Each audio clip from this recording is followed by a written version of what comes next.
surrendered. To be used by the Lord as He wills. For some of us, it may mean, Lord, I surrender. I will go to Lebanon. And for somebody else, it will mean, Lord, I surrender. I will not continue to hold on to this desire to go to Lebanon.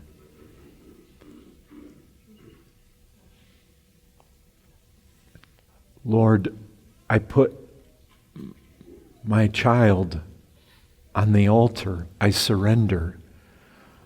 Lord, if it's your will that he still be lost a year from now, I surrender. Brethren, in all this surrender, we're surrendering to His will. Still in His will, He tells us to pray. He tells us to pray in His name. He tells us to pray that our joy may be full. I mean, the thing is, surrendering to Him is not all drudgery. Surrendering to Him is surrendering to His love. It's surrendering to His kindness. It's surrendering to His goodness. It's surrendering to the reality that that child that I just laid on the altar may very well be saved next year. Brethren, there is fear. I know it. There is fear to speak this way to the Lord. There tends to be a hesitancy and there tends to be a reservation in us to willingly and honestly pass every single aspect of our life beneath the gaze of this all allegiance demanding Christ. We know it. There's a hesitation, there's a fear. Why? Because we don't know what tomorrow brings. We don't know what He may put us through. That's why we hesitate. Because when we put it all on the altar, you know what? When you put Isaac on the altar, He may demand Isaac. And you put it all out there, and we're afraid. We're often afraid. We have these fears that, what if He takes away that thing that I just feel like I need? And I know that there's fears because I know you, I know me. The fear is what will happen if I do surrender, especially that one particular area of my life. We fear, we hesitate, we get nervous. What will He require? He always requires things of us that we don't want to give up. And He gives us things that are far better than the things that we do give up. Brethren, He has not promised to call us to an easy road, and He's not promised to call us to a road without suffering. We need to be ready and resigned. The suffering is coming, brethren. The pain and the sorrows and the tears in this life, they're all ahead of us.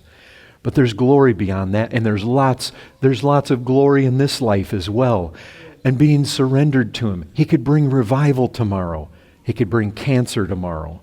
I mean, that's been the reality of church history. That's been the reality of our brethren that have gone before us. But being surrendered, we don't want to fight. Because, brethren, He never puts us through anything that isn't for our good. He always does what He does with purpose. And it is always done with love. It is, brethren, I would just say this to us. As we hesitate, you think about this Christ who demands all of our allegiance. Has He not led you in the best possible way? Has He not been kind to you? We heard about His providences. Have they always been easy? No. But brethren, do we not have a promise in Scripture that they're all being worked out for our good? Do we not have the promise that as the Father loved Christ, He says, so I love you? Did He not tell us that He came to give us life more abundantly? You see, these things we hold on to. We get this idea that I have to protect this because, Lord, the truth is, I just really believe that I know how better to handle this thing than you do, because I really think that if something happens to this over here, that I'm not going to be able to be happy and satisfied and content any longer. And I'm just really nervous about surrendering this thing to you because you might come in and do something that I don't want you to do. But brethren, we're infants, we're children. We don't know what is best for us. And He knows. And I guarantee when He comes and He cuts It is good. It is good for us. We can trust Him. Brethren, has He not always done everything that leads us to believe we can trust Him? You see, it's a trust issue. That fear, when it crops up, it's a trust issue. And He tells us, I love you. He tells us, I came that you might have life more abundantly. Brethren, we try to hold on to things. And you as a Christian, you know this. How often have we been in that place? Oh, we're trying to hold on to this thing. We're trying to protect this thing. And the longer we try to hold on to it and protect it and keep it from Him and shelter it and hold it back, the more miserable we become. And when you let it go, joy. I mean, the cases are many-fold.